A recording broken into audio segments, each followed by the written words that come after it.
Bonjour à tout un chacun. Bonjour à toi mon frère et ma soeur. Et pour être plus à l'aise, j'ai envie de te dire shalom. Car c'est le mot qui me met plus à l'aise. En effet, bien-aimés, hier nous avons parlé de la fidélité de Dieu. Oui, nous avons parlé d'une certaine facette, dont deux précisément que nous voulons rappeler ce matin. Et nous ajouter deux autres que dans notre méditation, le Seigneur nous a fait grâce de connaître. Bien-aimés, la fidélité de Dieu est tellement grande. La Bible dit, elle n'est point à son thème. Elle ne tarit jamais. Alors, pour même minimiser cela, je prends l'image d'une pièce d'argent. Quand on prend la pièce, on n'a que deux faces. La face où il y a le dessin de Pilate et l'autre face où il y a les écritures. Amen. Donc, une pièce d'argent n'a que deux faces. Alors, bien-aimé, quand on prend le cube magie, on peut compter jusqu'à 6 faces. Ce qui se pose à terre, ce qui est en haut, ce qui se tourne vers nous, ce qui se tourne vers l'autre et les deux des autres côtés. Donc ça fait 6 faces. Mais dans les Écritures, quelque part, il est dit que Dieu, dans le ciel, on avait aperçu un homme ayant 4 faces sur son visage. Face de lion, face de buffle, face douce et une face d'agneau. Quelque chose comme ça, on peut toujours vérifier. J'ai fait cette incursion pour dire que il y a tellement de facettes dans les vertus de Dieu qu'au niveau de la fidélité, on ne peut pas finir d'en découvrir. Mais par la grâce du Seigneur, nous en avons relevé 4. Nous avons dit qu'une de ses fidélités, c'est qu'il répond au cas par cas, morceau par morceau. Tu demandes aujourd'hui, il te répond, il te donne, il est fidèle. Quand ça tarde, celle que la fidélité a manqué de notre côté, dont la réponse est bloquée, soit par lui-même, soit par un démon réclameur qui a intercédé. On a vu cela avec Daniel, qui a prié. La prière devait se manifester en même temps. Dieu dit, dès qu'il a ouvert la bouche, il a envoyé les ossements. Mais malheureusement pour lui, il a vu les ossements 21 jours après. Il est obligé de jeûner tout ce temps. Et nous avons pris cela pour jeûner. Désormais, on dit jeûne de Daniel, 21 jours. Alors celui-là avait jeûné seulement une journée pour recevoir sa grâce. Alors il y a les ossements, sinon la fidélité qui se manifeste par le fait que Dieu nous donne tout en même temps. On devait même commencer par ça, parce que le souffle de vie, il nous a donné le stock en même temps. On ne fait qu'utiliser. La procréation, il nous a donné ça en même temps. La quantité de sang dans notre corps pour qu'on vive, il nous a donné 6 litres, 7 litres à chacun. On vit avec. D'autres même leurs bénédictions, leurs richesses, ils sont nés, ils ont trouvé. Papa en avait, il a laissé des héritages. Il ne peut plus être pauvre. Mais à ce niveau-là, nous redemandons parce que nous gaspillons. Et nous avons vu ces deux facettes hier. Alors aujourd'hui, je veux nous parler de deux autres facettes de la fidélité de Dieu. Bien-aimé, il y a une autre facette. Je sais que tu ne vas pas vraiment aimer, mais c'est une facette de la fidélité de Dieu. Oui, Dieu dans sa fidélité, qui est contraire à la fidélité des hommes, Dieu nous avertit avant d'agir. J'explique maintenant. Regarde, un homme et sa femme habitent ensemble. Ils s'aimaient. À un moment donné, des petits problèmes commencent à intervenir. Peut-être, maman ne veut plus dormir dans la chambre. Peut-être, papa ne veut plus manger la nourriture de maman. Maman aussi a commencé à se fâcher. Et dans un décor pareil, à un moment donné, chacun commence à voir ailleurs. Oui, vouloir voir ailleurs. Mais quand ce désir monte dans le cœur, soit de l'homme ou de la femme, on n'avertit aucunement son conjoint. On va seul et on le fait. Ça, c'est une pratique païenne. Hein. Ce n'est pas dans l'église. Excusez-moi, je n'ai pas encore vu un chrétien. Oui, un chrétien fait ça. Je le dis parce que j'ai vu ça dehors. Sagesse oblige.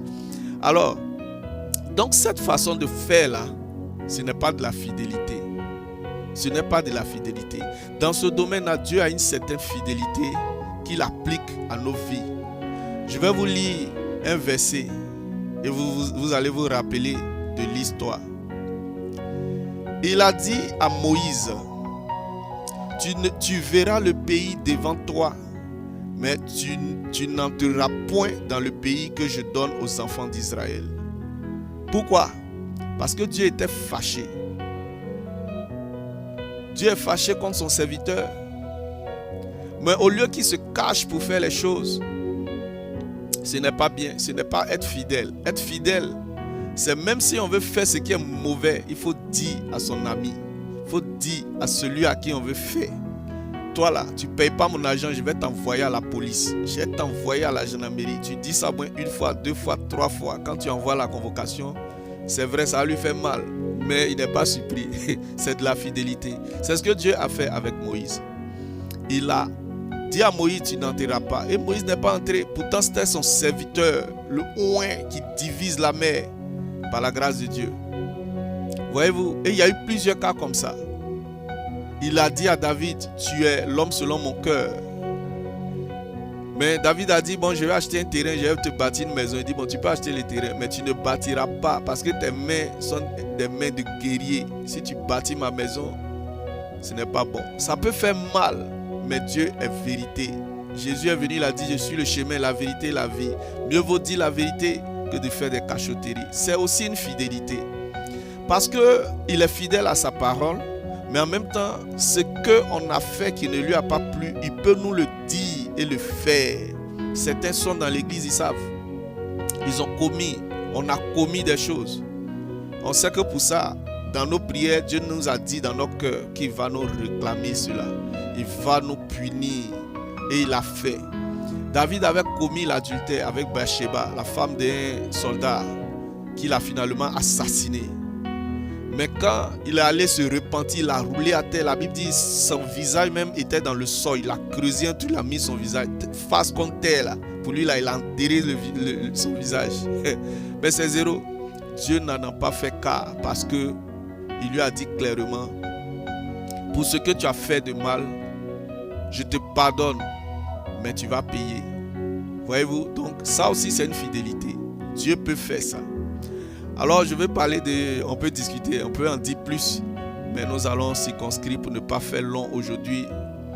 Alors une autre circonstance de fidélité, une autre facette de fidélité, c'est que notre Dieu souvent nous prive de certains désirs, certaines demandes, certaines requêtes que lui envoie, simplement parce qu'il sait ce qu'il peut y avoir devant en nous accordant cet exaucement.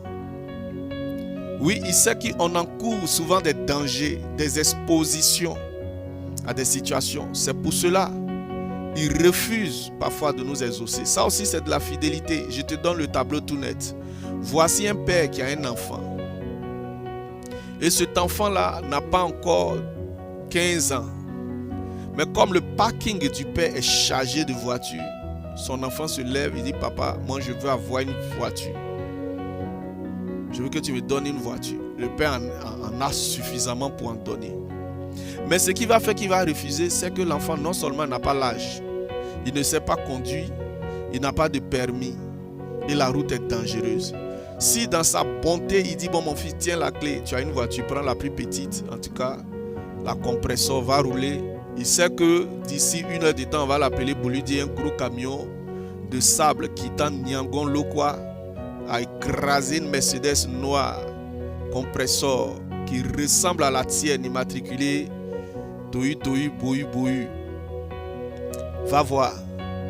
Alors le père sera chagriné, il va regretter. Dieu sait ces choses-là pour nos vies. Donc parfois, quand nous demandons, il dit ça, si je te rends riche maintenant, c'est fini. Tu ne vas plus venir à l'église. On ne va plus te voir. Ça aussi, c'est une fidélité. Parce qu'un père qui est fidèle à son fils, qui l'aime, il ne va pas lui donner cette voiture. Il va lui grandir d'abord. Aie la sagesse d'abord. Aie le permis d'abord. Tu dois apprendre à conduire dans un terrain neutre quelque part avant que je te donne la clé. C'est là la fidélité. La deuxième facette de ce jour. Parfois on a demandé papa mariage. Il dit non, mariage là. Après c'est venu me dire, mon mari est compliqué. Il ne veut même pas que les dimanches je vienne à l'église. Papa, ça cause ça, vous ne me voyez pas. Donc les dimanches je suis à la maison, je suis en train de faire son foutu. Ah bon, hein? D'accord, je t'ai béni, tu ne viens plus. Papa, je veux l'argent. Ça ne va pas, je suis limité. Il te dit, tiens, 500 millions. Dès que tu as ça, dimanche, tu dis, tu as réunion d'affaires, il y a réunion du village, tu dois aller présider, c'est toi qui décaisses. Pour cela, il te dit, attends d'abord, il faut mûrir d'abord, il faut être à même de dire que quel que soit, rien ne peut me séparer de l'amour de Dieu manifesté en Jésus. Voilà quelques tableaux rapides parce que, comme on le dit, on peut en dire plus, mais on s'y conscrit là pour laisser à chacun de méditer. Et voici donc 2 facettes. Ajoutées à celles d'hier, nous en avons 4 comme une face de cube. Oui, face de cube encore, il y en a 6. Qu'une face de quelque chose. La face de l'être que l'homme de Dieu a vu dans les cieux, qu'il y en avait 4. Peut-être que Dieu, dans sa grâce, peut nous donner encore 2 encore pour demain. Mais retenons, Dieu peut nous répondre dans sa fidélité chaque fois que nous demandons au cas par cas, au temps convenu. Il peut nous demander, donner, nous exaucer en nous donnant tout en même temps. Tu veux être riche? Il a dit à Salomon, tiens toute la sagesse.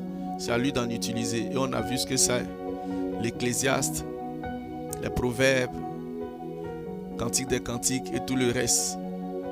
Vraiment sage. On dit qu'il est le plus sage de tous les rois de la terre jusqu'à ce jour. Il y a aussi donc cette facette qui est que Dieu nous dit avant d'agir. Si on a fait mal, il nous dit d'agir avant d'agir. Parfois même, quand il veut nous faire du bien, il nous dit d'abord. C'est pourquoi il y a une prophétie sur ta vie. Il y a une prophétie sur ta vie. Quelqu'un a chanté, il y a une prophétie sur ma vie, je ne peux pas échouer. Il t'a déjà dit et il va faire. Voilà, il dit, cacherai-je à mes prophètes ce que je veux faire? Il va toujours le dire. Dieu ne fait rien sans les révéler à ses serviteurs, les prophètes. C'est une autre parole qui soutient cela. Et dernière facette, c'est qui nous épargne d'une situation qui peut nous être désavantageuse, qui peut nous amener au péril. Donc il préfère nous préserver. Il reporte notre bénédiction. Il sait que s'il nous donne maintenant, paya n'est pas paya. Comment ça? Yeah. Non, Seigneur, il faut m'exaucer seulement. Ils vont me voir au quartier ici.